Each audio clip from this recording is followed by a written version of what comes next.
Well, I am showing that it's 11 o'clock Eastern time, and so it's time to greet everyone and welcome everyone to the Scottish American History Forum, which is a part of the Arts and Cultural Division of Chicago Scots, formerly the Illinois St. Andrew Society, which, as I think most of you know, founded the oldest 501c3 charity in the state of Illinois in 1845, the Scottish Old People's Home, which has blossomed over the years. Not really blossomed, it was managed by the Gus and the governors to become a big senior care campus with assisted living and shelter care, memory care facility, independent living, skilled nursing, you name it. So if you'd like to learn more about this, please go to our website, which is www.chicagoscots.org. And we hope you'll choose to give generously to this charity as well. It's one that all Scots can be proud of. Before we begin our presentation today with question and answer with Don McLeod, who was the former president of the North Carolina St. Andrew Society and historian, I am wondering, Jack, is Gus on the call? I am indeed. Oh, there you are, Gus.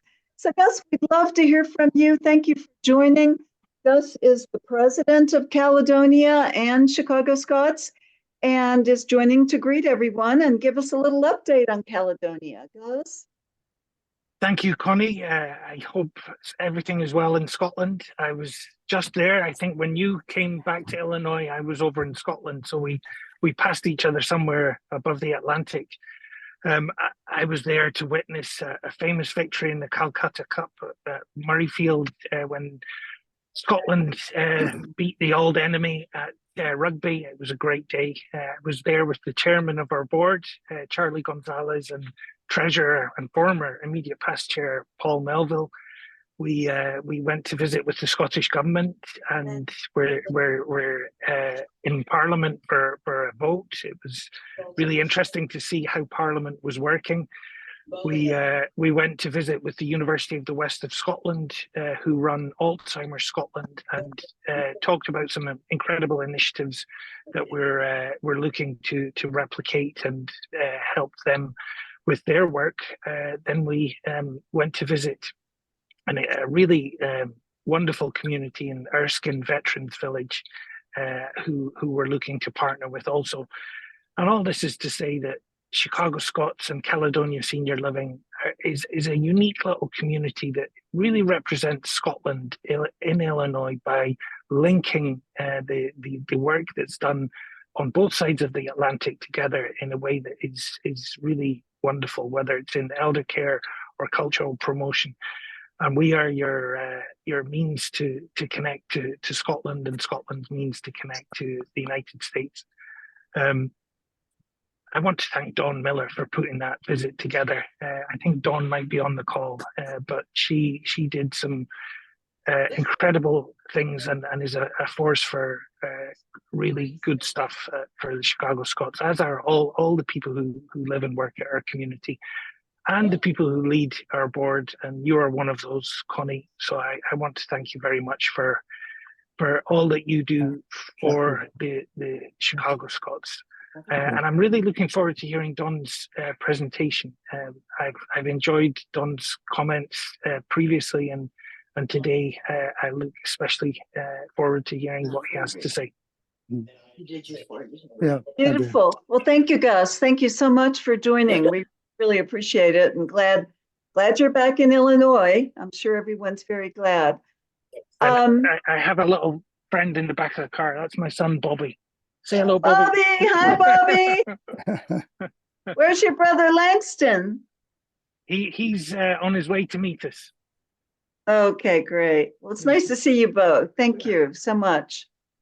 And we're going to begin in just a couple of minutes. I do want to remind everybody first, though, that next month on April 13th, Kenneth A. Lloyd, who is the national commander for the Scottish American Military Society, USA, will be joining us, and he'll be telling us all about the Scottish American Military Society and their achievements. So I hope you'll all make time to join in for a discussion with Commander Lloyd. But now I would like to go ahead and move forward. Jack Sanders will be muting everybody and turning off your cameras with the exception of Don McLeod. And Don, we're so pleased to have you, historian and former president, North Carolina St. Andrews Society, live from sunny North Carolina. And Don is going to speak to us today on Ulster Scots, Princeton University, and the founding of the University of North Carolina, along with the role of William Richardson Davie, a war hero. So Don, we're delighted to have you. Thank you so much. And I think Jack and I are ready to turn the show over to you, please.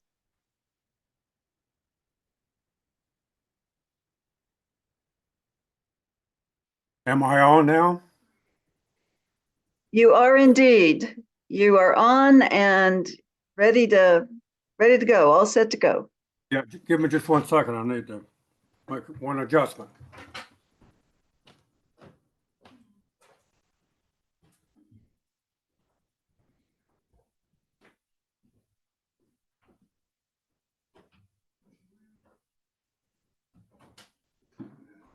Turn that down. It's interfering with my lecture.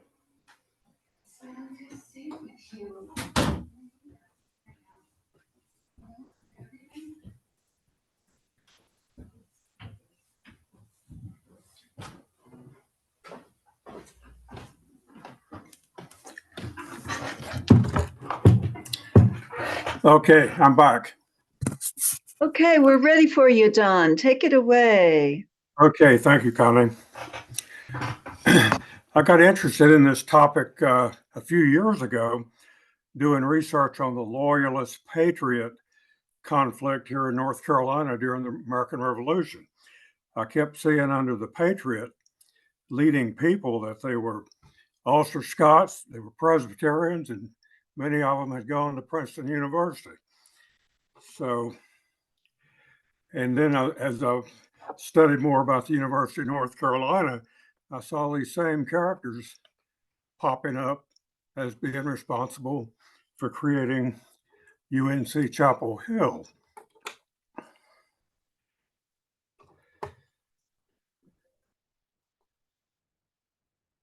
Let's take a look at the state of North Carolina for a moment. 1775, the start of the Revolution, there were about 300,000 citizens in North Carolina. About 100,000 were English descent, mostly had come down from Virginia into the eastern part of North Carolina.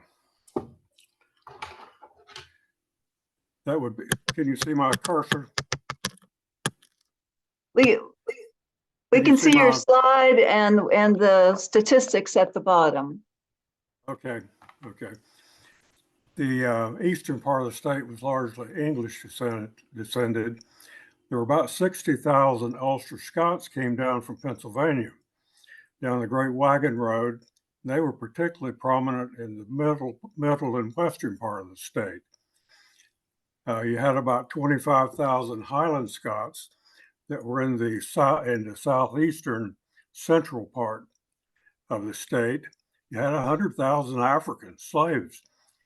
You had a few Quakers, Germans, Moravians in the western part of the state. And all of these people, the Highland Scots were the only ones who immigrated directly from Europe. They came straight into North Carolina. The Ulster Scots, Quakers, Germans, Moravians came down from Pennsylvania down the Great Wagon Trail into the southern states. So at this time, you had the Anglican or Church of England predominant in the eastern part of the state. You had Presbyterian Church predominant in much of the rest of the state. Of course, you had the Quakers, the Germans, there were Lutherans in the western part of the state, and Moravians. So that was sort of the ethnic and background at the time of the Revolution.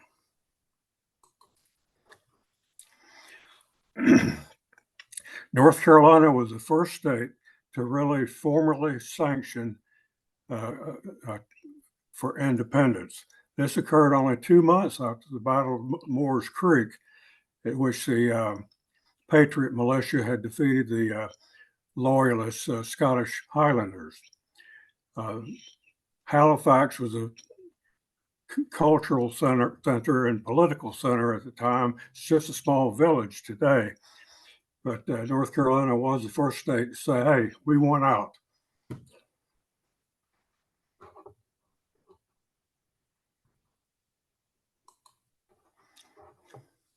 Let's take a look at Princeton University. Princeton was one of the early colleges in the country. At the time of the Revolution, there were only about 13 colleges in the country. You had Yale and Harvard were early ones. They were congregational, associated with a congregational church. You had William and Mary in Virginia, which was associated with the Church of England. And then Princeton came along. Princeton was founded in 1746 as the College of New Jersey. His main building was Nassau Hall. You hear that referred to frequently now in Princeton. Later, the university got renamed Princeton University. It was Presbyterian, but admitted any denomination. It was founded by the Ulster Scots, as opposed to the Congregationalists or the Anglicans. This was an Ulster Scot institution, so-called New Light. These are the more progressive, ecumenical Ulster Scots, as opposed to the Old Light. I don't want to get into discussing religion here, but they were progressive people, Ulster Scots, who founded the college. And they were through the port at Philadelphia. There were 250,000 Ulster Scots who came to the colonies. 60,000 of them wound up in North Carolina in the second or third generation after the immigration started. Princeton was chartered by the province of New Jersey. And Princeton had many Southern students. There were a lot of students from Virginia, the Carolinas, even Georgia, who were students at Princeton. Again, this reflects the Ulster Scot migration into the Southern states. Woodrow Wilson was president early part of the 1900s. It's had 29 Nobel laureates. Now, notice in one poll recently, it was rated above Harvard and Yale as far as top universities in the country. I think that was a little speculative, probably.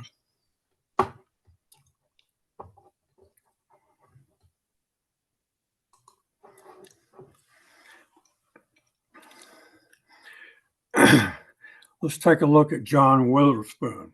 He was president of Princeton 1768 to 1794. He was born in Scotland, received his education, University of Edinburgh, honorary Doctor of Divinity degree at St. Andrews.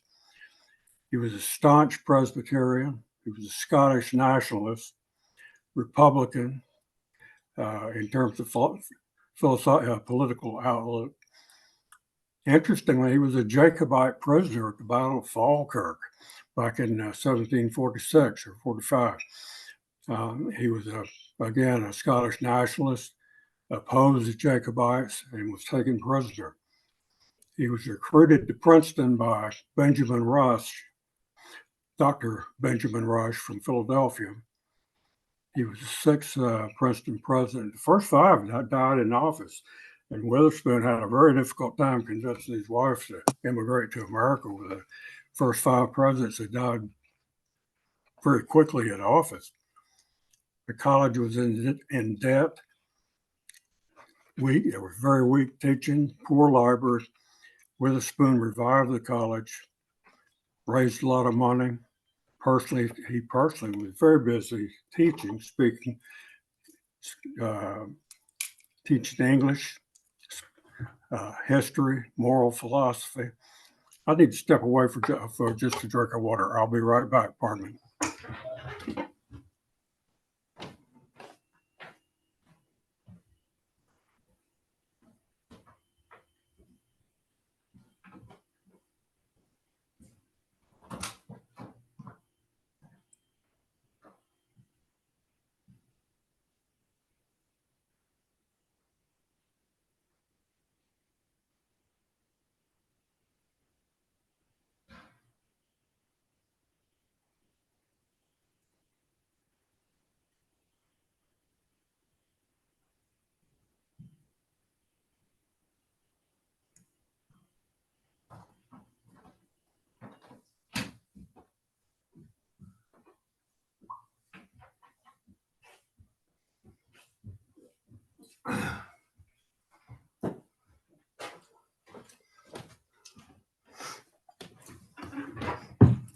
Excuse me, John. I'm sorry to interrupt, but I have a question. Did you say that Witherspoon? Did you say that Witherspoon was opposed to the Jacobites in the war at Culloden?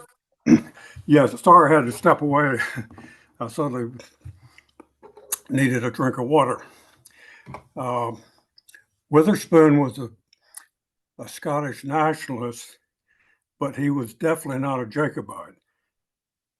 He feared the Catholic influence on the Jacobites and was opposed to them. And he was taken prisoner at Falkirk. Oh, I see. Well, thank you for that clarification. Sorry I had to step away.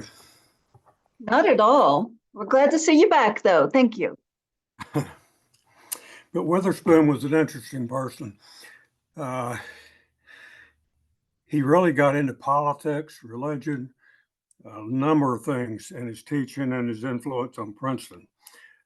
He definitely influenced the students toward a nationalistic, patriot position as the revolution got underway. And one interesting, morality, it was like he didn't rely on the Bible for morality. He said morality is something that every man can understand, can evolve for themselves. He said you need religion for salvation, but not for morality. I thought that was kind of an interesting philosophy.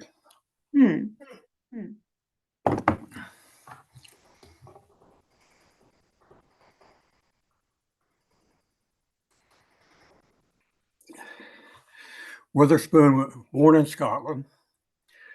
Let's see, before we go through that. Here we go. Witherspoon was the only pastor or minister, a college president, to be a signer of the Declaration of Independence. James Madison was one of his students. He had great influence on James Madison, on his political philosophy, and later his look at writing the Constitution, Bill of Rights, and these things. Witherspoon was foundational in the development of James Madison's philosophy.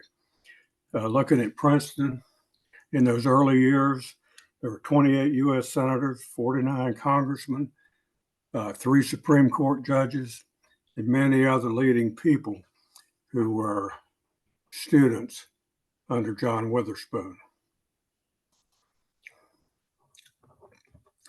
Looking at North Carolina, I've made a list of some of the prominent Princeton graduates that identified at this early days of the American Revolution and the formation of University of North Carolina, Chapel Hill. Some of these I'll discuss individually, but it's a long list. There are 9 or 10 that are not listed here, but these are all people that were Presbyterian, Many of them were ministers. A few of them were attorneys, one physician. Some were several things at one time, as I'll point out later. But these were all people that were participants in the revolution, in the political life of the state, the religious life of the state, from the revolution on up to 1800, really.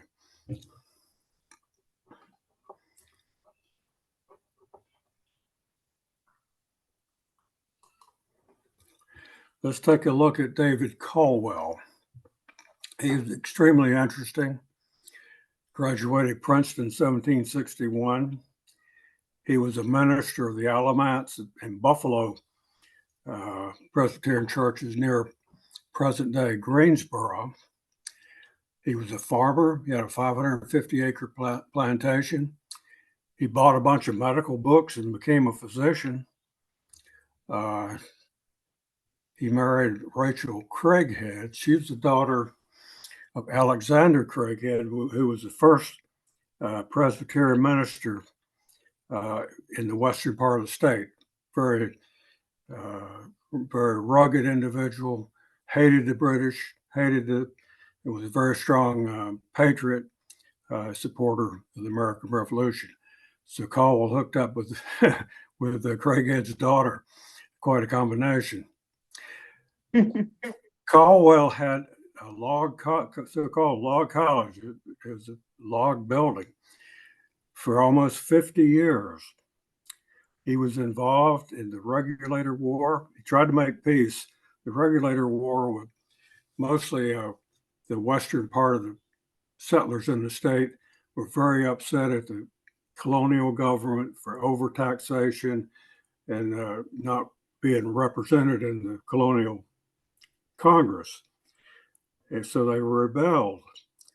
And anyway, Caldwell tried to make peace with one of the peacemakers in this so-called Regulator War.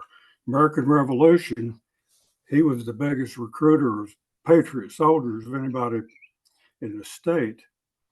At the Battle of Guilford Courthouse, he was on the battlefield amputating wounded soldiers, using his medical skills.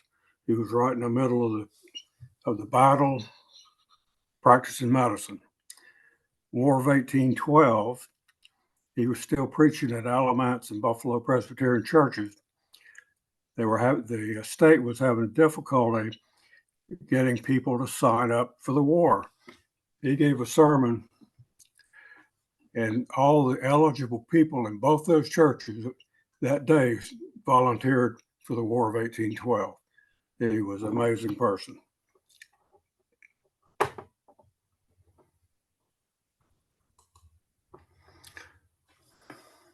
Here's a painting, a copy of a painting of Caldwell. He would have about 60 students a year at his Caldwell Academy. He was the most popular teacher, tutor, south of the Potomac. 33 presidents of other law colleges went through his program. He educated 50 future U.S. senators, many physicians, lawyers, 135 ministers. And basically the philosophy was David Caldwell made all these people scholars. His wife, Rachel Craighead, made them preachers. She was a fiery religious person. So this is one of the interesting early people of the Presbyterian Ulster Scot story leading up to the University of North Carolina. Caldwell was offered the presidency of the university later, but declined it.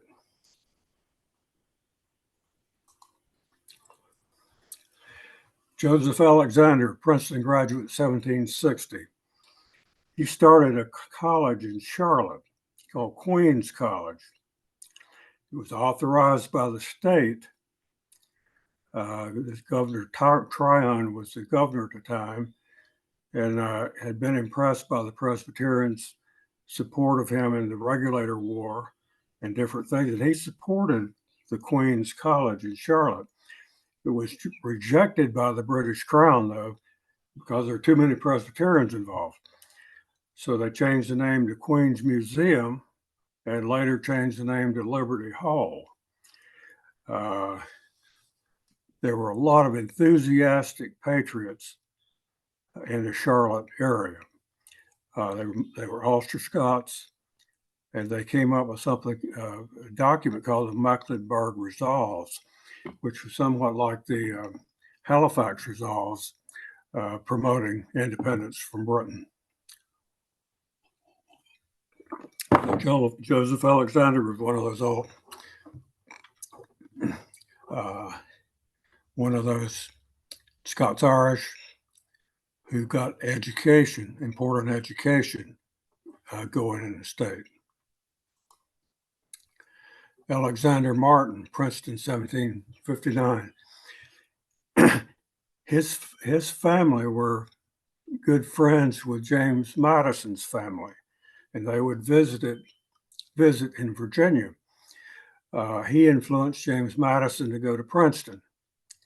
He located in Salisbury, North Carolina. He's a merchant farmer, involved in a lot of political things, regulator movement. Again, he played a similar role with Davie Caldwell, trying to make peace between the colonial government and the regulators. He was in the Revolution, president of North Carolina War Board, in the Senate, and when Governor Burke of North Carolina was captured by the loyalist David Fanning, Alexander Martin stepped in as replacement governor at that time.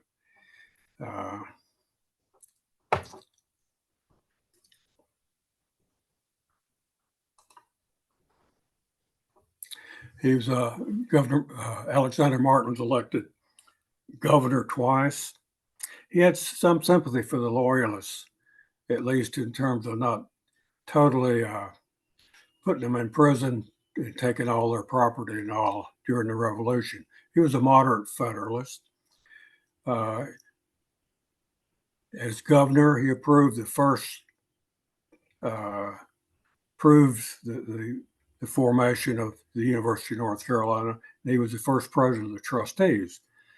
He was elected to the U.S. Senate. He was a very strong supporter nationally for the development of an American Navy. Again, a thorough patriot, important in education, important politically. Samuel Eusebius McCorkle. He was said to look amazingly like Thomas Jefferson. Well, this is a likeness of Jefferson on the left of the screen. I put it in because it said it was a remarkable likeness of Jefferson, and there's no existing portrait or picture of McCorkle. He studied under Alexander and Caldwell. He founded his own academy called the Zion Parnassus Academy. And just the name itself suggests a religious kind of religious affiliation as well as an academic or classic Parnassus affiliation, a Greek term. He drafted the first proposal to create the University of North Carolina. It was turned down. Later, William R. Davie submitted a new proposal, which was accepted. McCorkle felt a little put down, I think. He addressed he was made a trustee of the University of North Carolina when it was founded, and he made the major address at the laying of the cornerstone of the university. He sent his son to the University of Pennsylvania, which is, I think, a protest in a way. Benjamin Franklin had started the University of Pennsylvania. And I think it was McCorkle's protest that he sent his son to Pennsylvania. Let's take a look at William R. Davie. Graduated from Princeton in 1776. He attended at Queens College in Charlotte first before going to Princeton. He was born actually in England of Scottish parents, right on the border. At the age of 8, his parents and family immigrated to called the Waxhaw. It's right on the North Carolina, South Carolina border, probably in South Carolina. His mother's brother was a prominent Presbyterian minister in the area, very influential. The area was loaded up with Ulster Scots. And so Davie basically was reared by his uncle, who was a prominent Presbyterian minister. Went to Queens College, Princeton. He later studied law under Spruce McKay in Salisbury. Andrew Jackson also studied law under Spruce McKay later. Davie got married, Sarah Jones from Halifax, and later in life he moved to Halifax.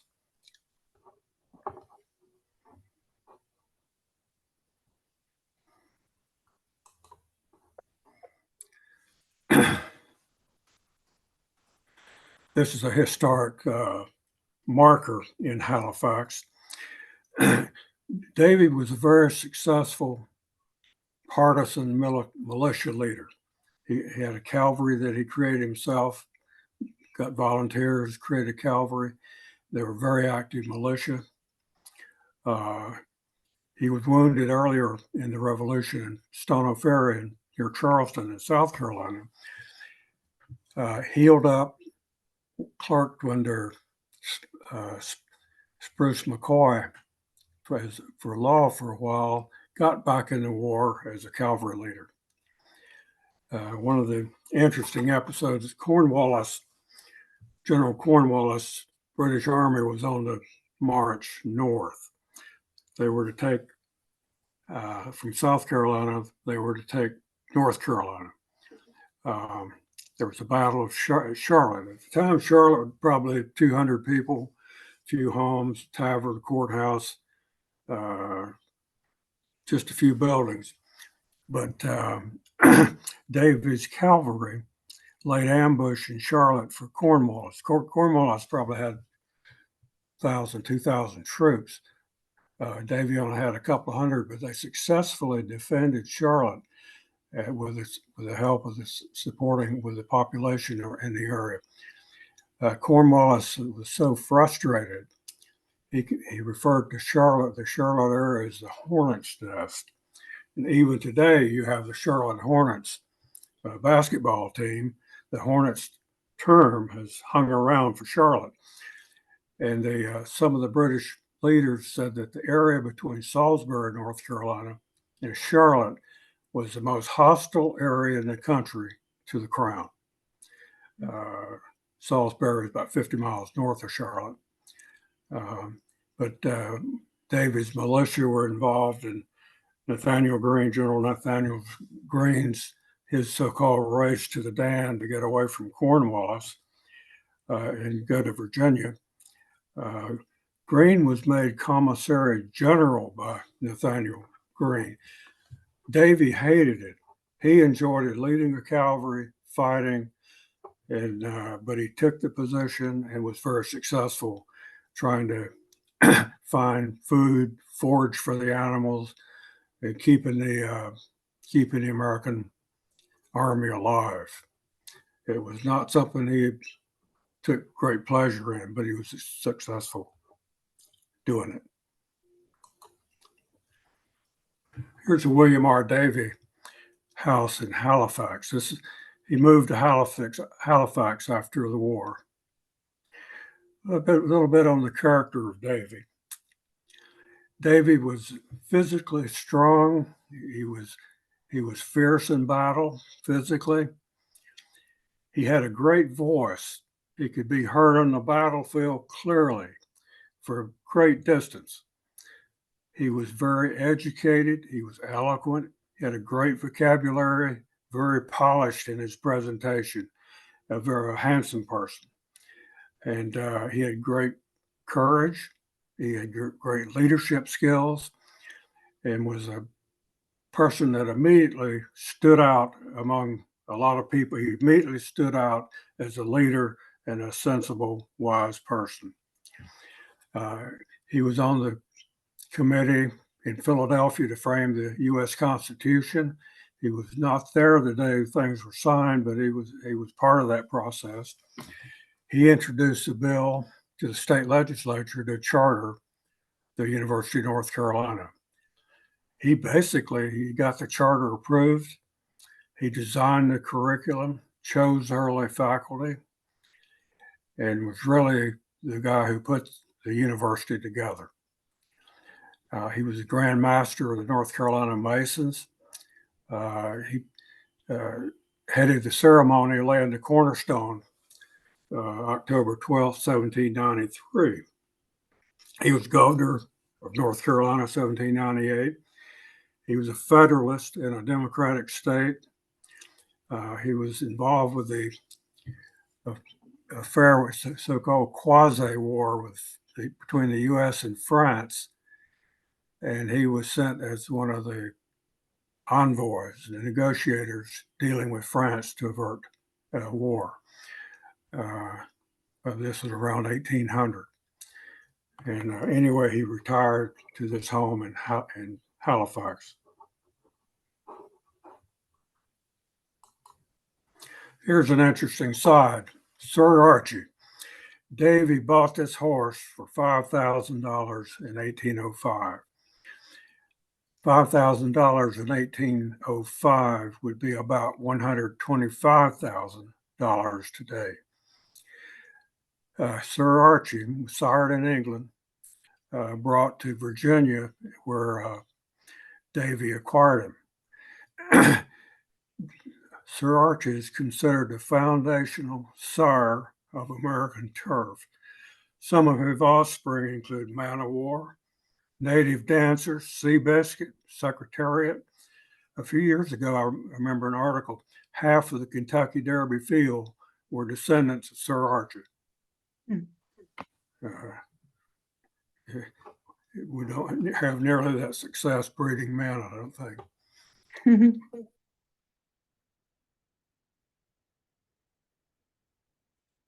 The first president of the University of North Carolina, again, Ulster Scot, Joseph Caldwell, Princeton in 1791. He was president on two different occasions, 1804, 1812, then 1816, 1835. So Caldwell had a great deal to do with the early success, building, reputation of the University of North Carolina. He was a doctor of divinity. All the early professors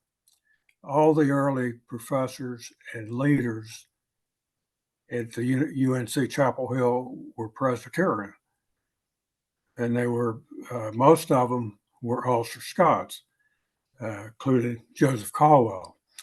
He had a textbook on geometry he wrote. He was an astronomer, personally paid for an astronomy unit at UNC. He was a surveyor. He surveyed the North Carolina-South Carolina boundary. He had 22 public essays under a pseudonym of Carleton. And what he was trying to do was sensitize the public of North Carolina to the need for roads, for the need for a railroad, for education and public schools. So he did this with a pseudonym, really, to avoid conflict with his position at the University of North Carolina. The main part of the campus was built under the leadership of Caldwell. He gave much financial support himself to the university.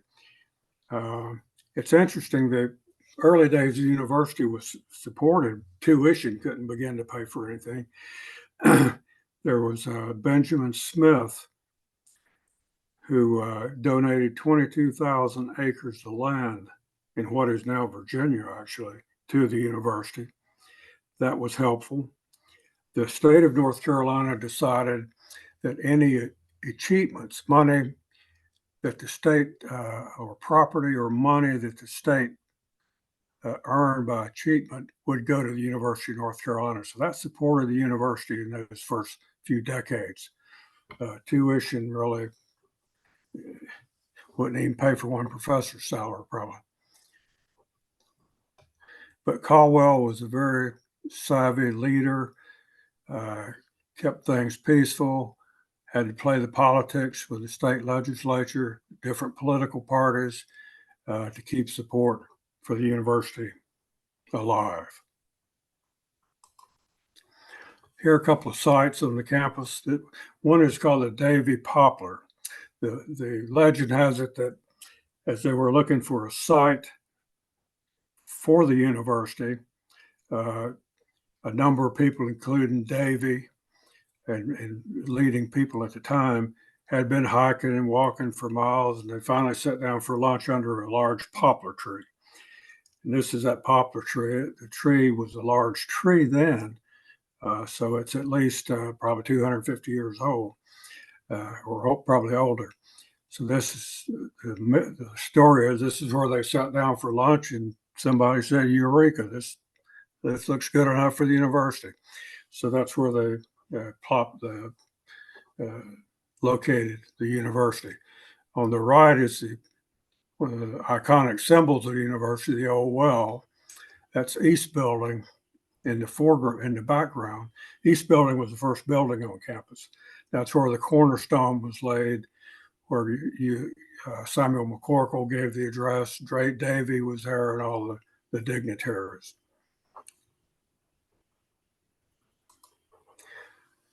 On the left is so-called McCorkle Place. This part of the campus was called McCorkle Place in honor of Samuel McCorkle.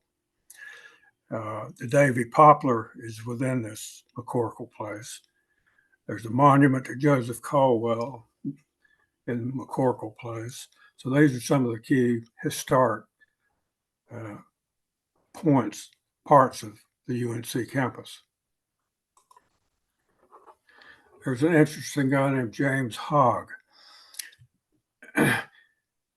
He was a merchant born in Scotland, moved to Wilmington with his brother, and then later wound up in Hillsborough, which is just north of Chapel Hill in the middle part of the state, north central part of the state. He got into land and things with Richard Henderson. He was a partner with Richard Henderson. They put together a scheme to somehow get a deed from the Cherokee Indians for what would be like half of Kentucky today.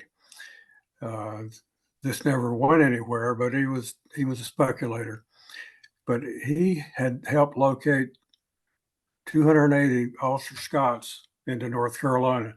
Many of them were in the New Hope area, right within 10 miles of Chapel Hill. He convinced a lot of these people to donate land and money to help buy the initial property that became the University of North Carolina. He was a very influential person. He was a trustee at the University of North Carolina. It's interesting, he changed his name of his family. He kept the name James Hogg, but he changed his family's name to Alvis, which was his mother's last name. And there was kind of a saying that went around about James Hogg, said his name is Hogg. He's a hog by nature. He's now an Alvis by act of the legislature. People kind of made fun of his name change. His daughter married Joseph Caldwell, president of UNC. She had married Thomas Hooper first. He died. He was the son of William Hooper, who signed one of the signers of the Declaration of Independence. And so when his daughter husband died, Joseph Caldwell married her. But anyway, the Hogg is one of those interesting people. There was a James Hogg who was governor of Texas, a different person. And this is true.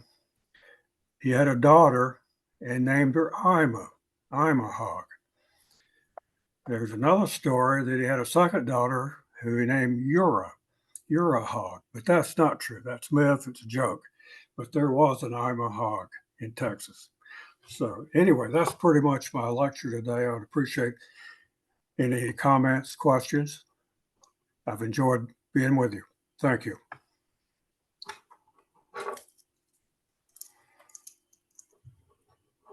Well, very interesting, Don. That was truly a treasure chest of information, and I'll certainly be going back to look at your video again and try to digest a lot of this, a lot of facts and figures here.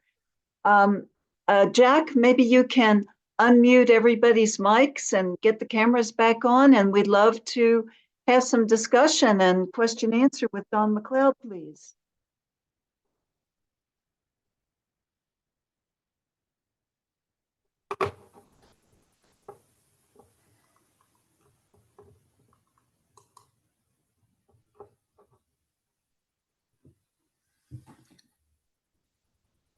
Can anyone jump in and ask a question?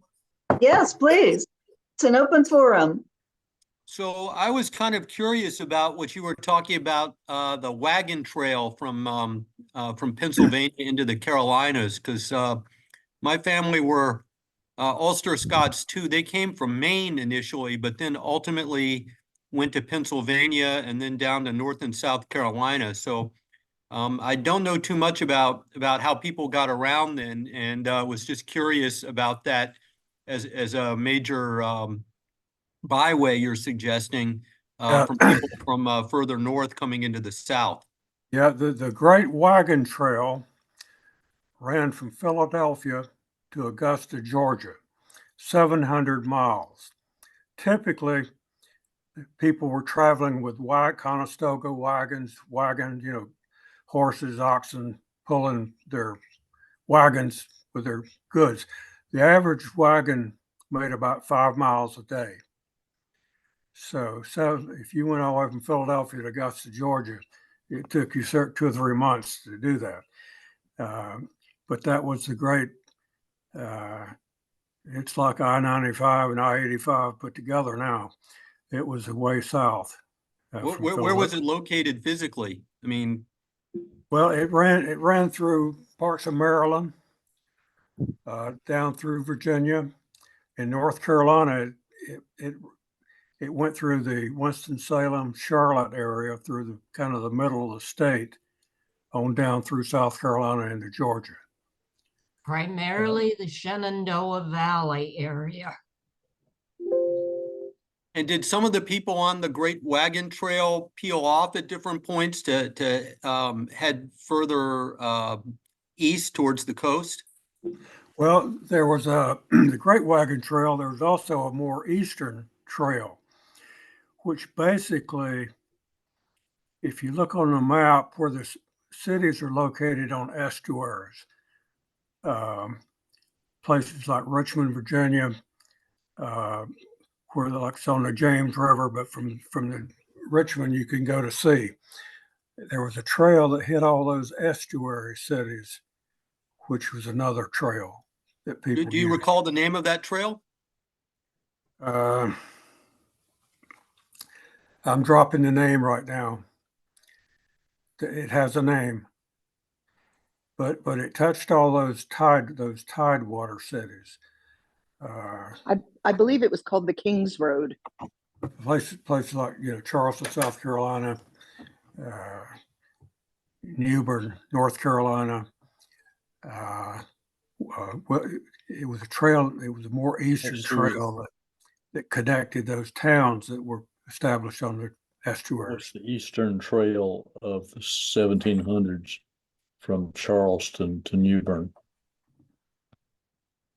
Okay, I found this on the web for what was the Eastern Trail of the 1700s from Charleston to New Bern. Check it out. Were many of the Ulster Scots, were they coming in from some of the northern states and then heading south, or were they coming directly by sea into Virginia and the Carolinas? Philadelphia was the major port of entry.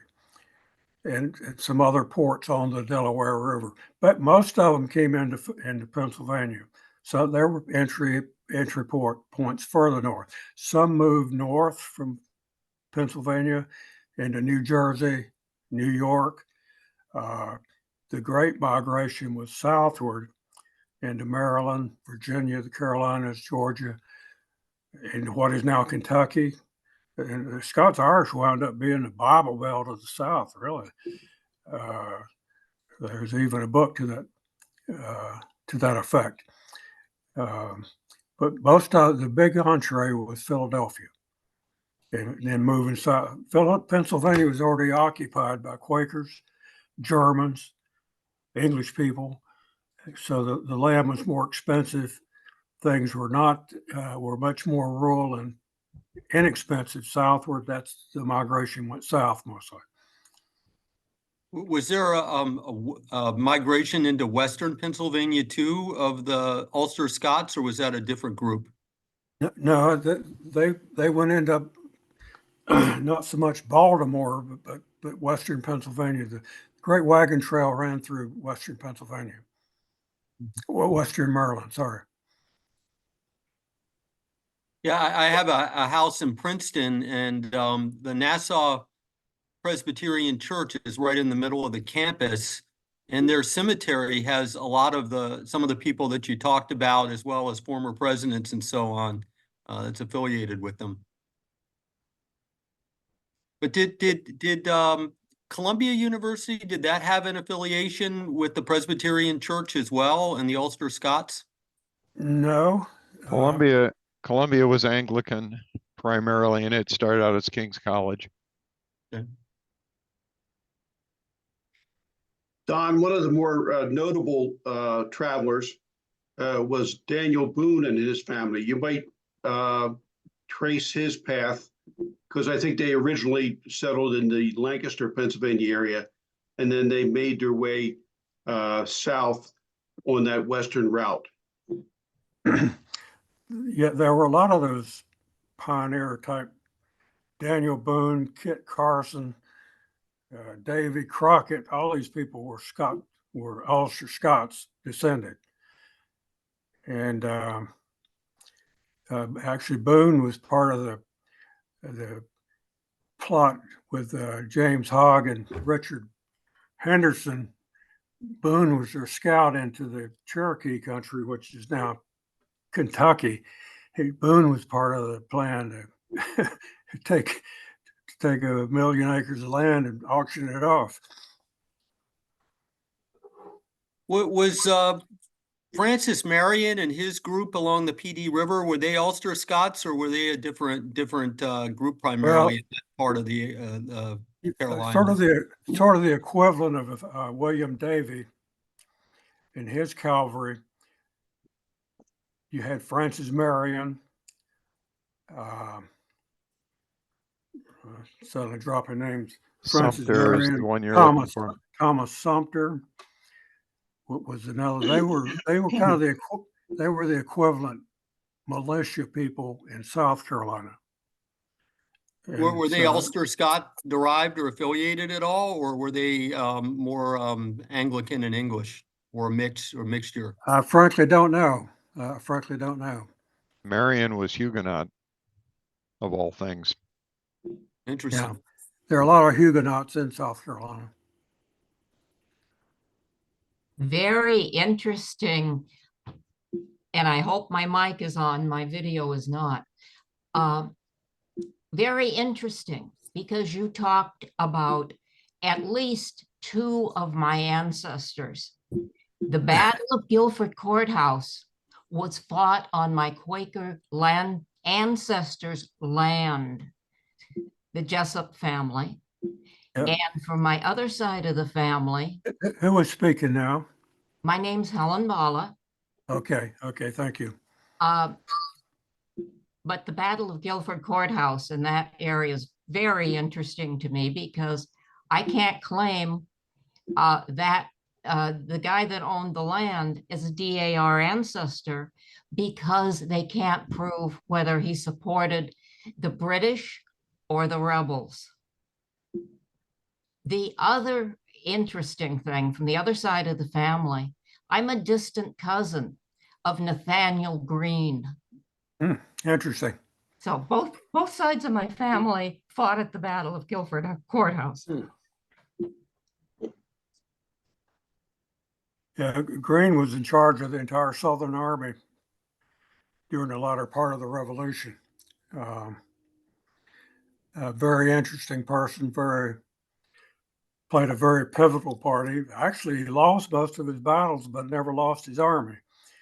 It's kind of an interesting thing. He was really retreating much of the time. And originally from Massachusetts. Rhode Island. Rhode Island, I think, yes. Yeah, Greene was from Rhode Island, and yeah, it was said he lost every battle and won the campaign. Yeah, he was a Quaker too. Yes, he was, and broke away from the Quaker religion. Yeah, he got read out of the meeting. Don William R. Davie was an original member of the Society of Cincinnati. The Cincinnati colors are French blue and white. Those colors were adopted by the University of North Carolina, Citadel, and other organizations. Do you know if there's a connection between the adoption of those colors and William R. Davie? Interesting. I do not know that story.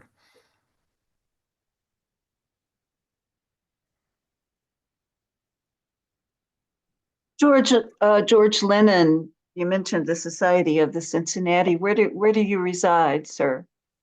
I'm in Raleigh. Raleigh. Oh, okay, great. I'm the current president of the North Carolina Society of the Cincinnati. Oh, wow. Okay. So there are 13 state societies plus the French who saved our bacon in the American Revolution. Great organization. What are the requirements for membership? Is it similar to the Daughters of American Revolution, or? No, you have to be descended from an officer in the Continental Line, not just the militia. Okay. And if your ancestor is taken, you have to find a new line. So the one person per ancestor. Oh, really? Wow. I'll track you down because I won a fellowship up at the Anderson House, the American Revolution Institute. Yeah, so nice to meet you. Have you done that yet? Yes, I did that last summer. So the Society of the Cincinnati General Society has Anderson House, which is on Embassy Row and has a wonderful research library on the American Revolution. The website, of course, is Society Cincinnati. If you go to ncsocietycincinnati.org, you can find the North Carolina group. Great, thank you. You worked with Ellen Clark, who has a UNC connection. She was the librarian. Oh, I didn't know she had a UNC connection, but Ellen Clark was the director of the library there, and I believe has now retired. She's just been she's now retired. Replaced, if I'm not mistaken. Yes, and she has Scottish blood for sure. Absolutely.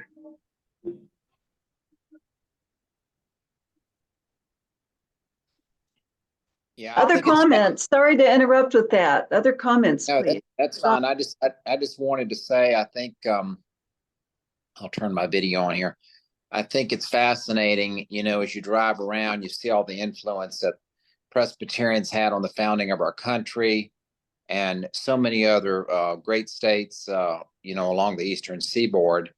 And, all of us that have heritage ancestry from that may know the history, but I don't think a lot of this is being taught anymore to the younger people. And I've got two boys in their 20s, and one actually went to the University of North Carolina, Chapel Hill, and graduated 2 years ago. And, I try to teach what I can or tell what I can, but I wish more ways that we could teach the younger generations the history of this. Well, part of the problem that history teachers are running into today is that there's 100 years more of history that they're having to teach. Yes. And so they're not able to get in as depth on some of the things as I think a lot of us wish they would, especially the early development of our government and the constitutional development. Well, I think it's good if people in the family could write a book, you know, about their family history and pass it down. I've got a book that a relative of mine wrote about my original Scottish ancestor that came here in 1760, and attended Newcastle Presbytery in Delaware, and became a Presbyterian minister. And one of his ancestors, who was an attorney in Jersey City, New Jersey, wrote a book about him, Reverend Samuel McMaster, 1744 to 1811. And it's something that's been passed down in the family, you know, and I think it's just a wonderful thing to have. So if anybody could write down, at least document their history for future generations, I think that's a great thing. One comment I'd like to make about, can you hear me all right? Yes. About the colors of UNC. It came from the Davie Society, which was the oldest debating society at the university, and also the oldest debating society of a public university in the United States. The dies, of course, were the blue and the phies were the white. And that was the origin of the school colors, to my knowledge. It's interesting.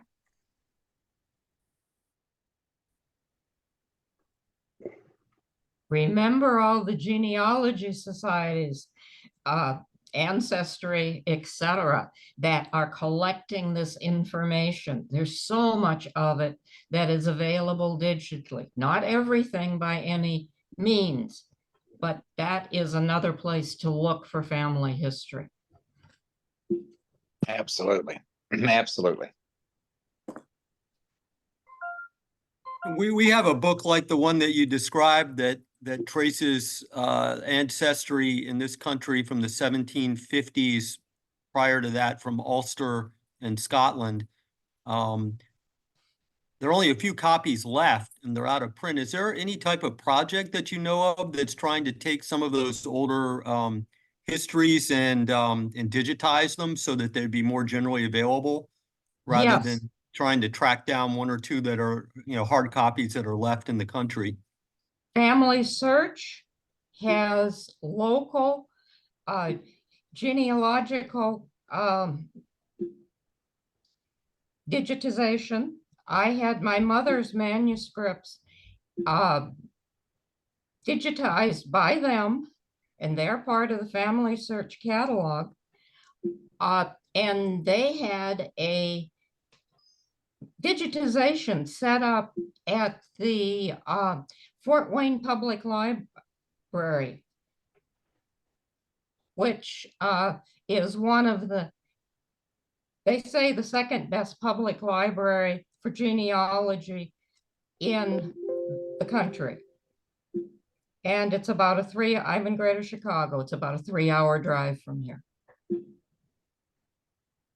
I mean, the other thing, my family also has history in North and South Carolina. And I think the other thing is that if you have families that have been in the Carolinas for 200 or 300 years, there's a fair chance that a number of those people there'll be an intersection with the Confederacy as well, in addition to the Revolutionary War.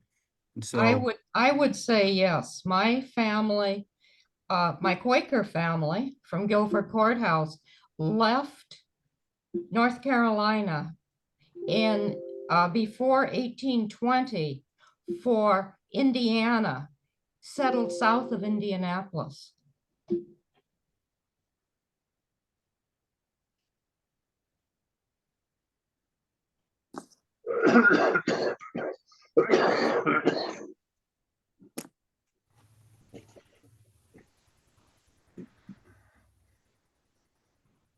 Other comments, other questions for Don McLeod?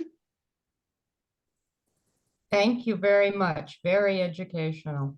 Well, I enjoyed putting this together. And Don, would you want to comment on the physical location of the University of North Carolina and the reason it's located on at the particular hill it's located on? Well, it's in the north central part of the state, 30 miles from Raleigh, the capital, 15 miles below Hillsborough, which was the state capital at the time. It's in the Piedmont part of the state, as opposed to the mountains or the eastern coastal plain. It's right on the edge of the coastal plain. If you look east from Prospect Point on Chapel Hill, you see a long valley, really, which millions of years ago was the ocean. So it's right on the edge of so-called the Piedmont Plateau. Is that adequate comment, or? Yes, and the name of the hill was Chapel Hill, of course, and its origin came from the There was Anglican church. There was an Anglican church there. There was no town. It wasn't a town really. It was just a church in the wilderness. At the time they started the university, they sold lots in town to encourage people to come there, move, and build homes. It was really a wilderness, pretty much. Don, you want to tell everyone why they're called Tar Heels in Chapel Hill? I didn't catch that comment. You want to tell everyone why they're called Tar Heels in Chapel Hill? Hey, we played Duke tonight. I know. The Carolina Duke tonight, and in Durham. Yeah, the Tar Heels against the Blue Devils. I believe it's due to the pine timber industry at that point, pine tar. You're talking about the origin of the word Tar Heel? Yeah. Well, in the southern eastern part of the state, there was a great longleaf pine forest. The longleaf pine is different than the other pine trees. It has a very valuable sap. It's a slow growing, and these pine trees were bled like you bleed a maple tree to get maple syrup. These longleaf pines were bled to get their sap, which was then distilled into turpentine, pitch, tar, and so forth. The product that's called the naval stores. The naval stores from North Carolina kept the British Navy afloat before and during the Revolution. And it was a nasty industry, bleeding these trees to get the sap and produce the tar and turpentine. And that's kind of where the Tar Heel came from, apparently, is the naval stores industry.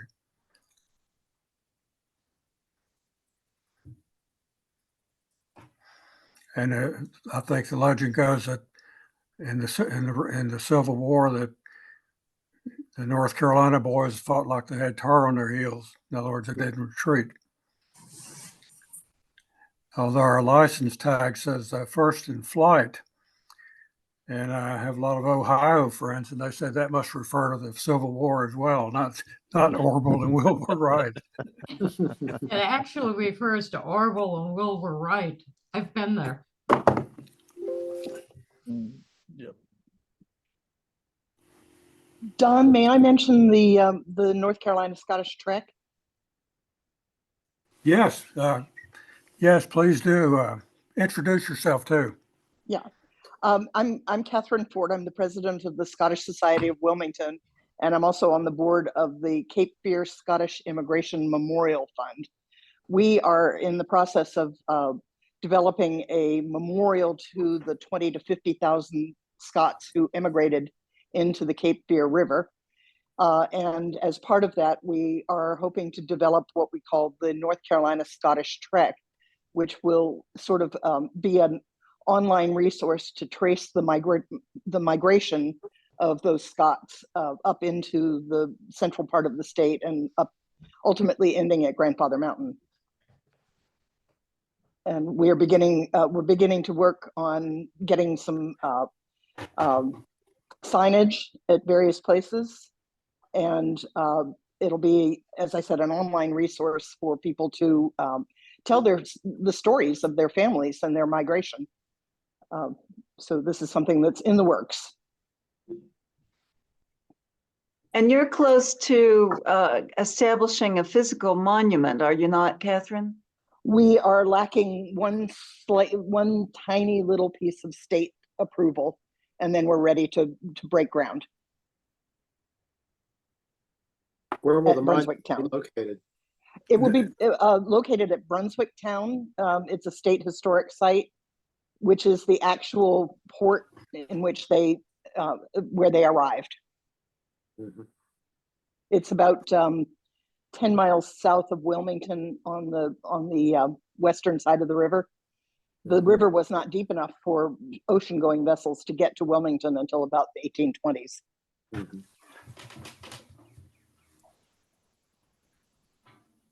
And Don's been very supportive of our project. Don, didn't you have a statistic once that pointed to the fact that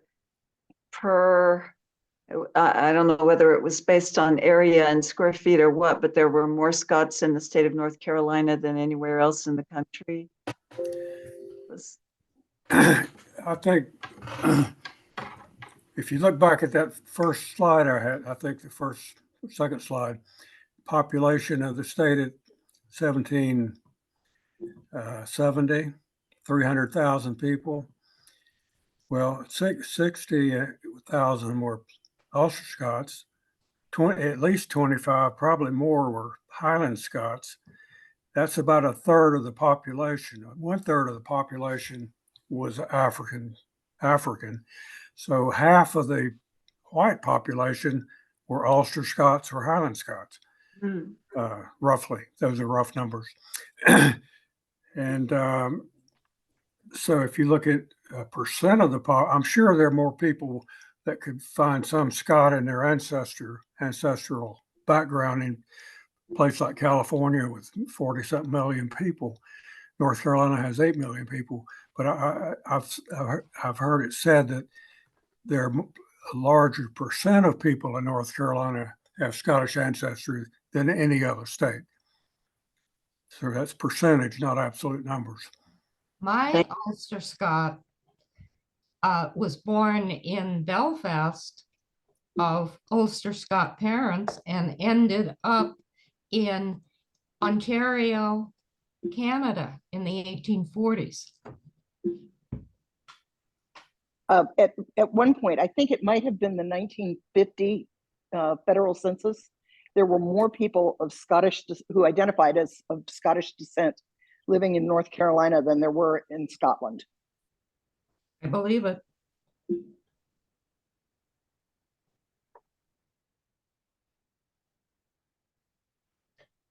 Yeah, Catherine, what is your email address? Because my family, most of my relatives are from Wilmington and have been there for several hundred years, and I'm interested in the initiatives you're talking about. Well, you can find it online at Cape Fear Scottish Memorial.org.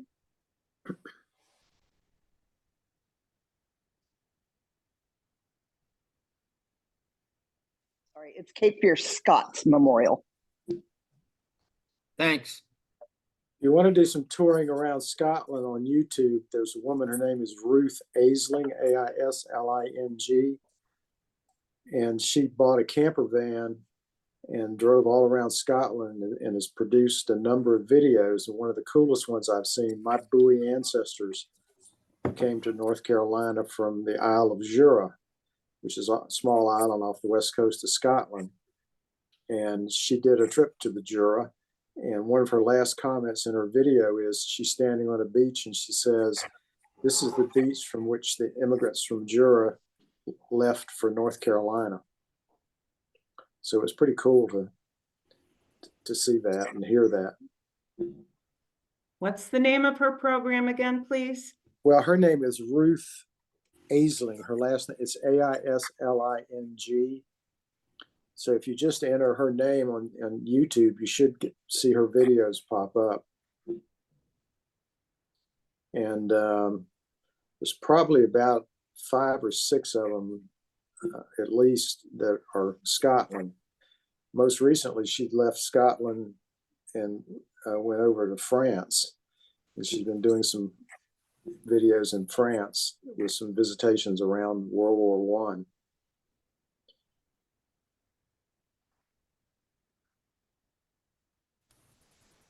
I posted a link to our website on the chat. Thank you, Catherine.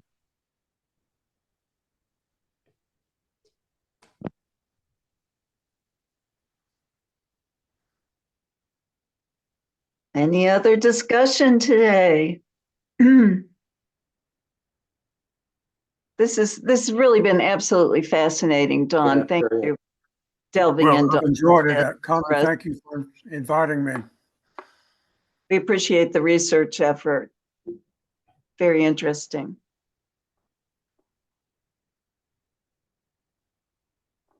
This forum is a great connector.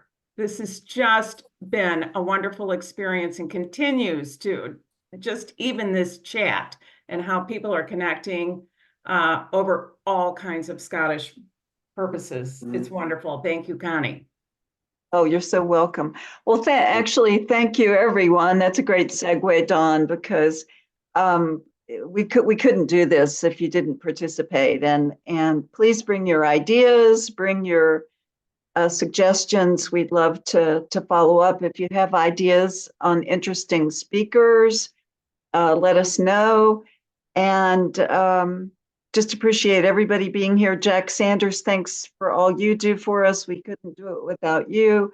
And Gus Noble, our president, thank you for being here today. And Dawn is our vice president philanthropy. Thank you, Dawn, here in Illinois for the Caledonia. And so we'll look forward to seeing you all again next month, I hope. Okay. And, you know, the national commander for Scottish American Military Society will be here. So Okay, plan to goodbye. join us. Goodbye, Thank Connie. you. Okay, everyone have a great afternoon. Thank you. Bye-bye. Bye. Bye.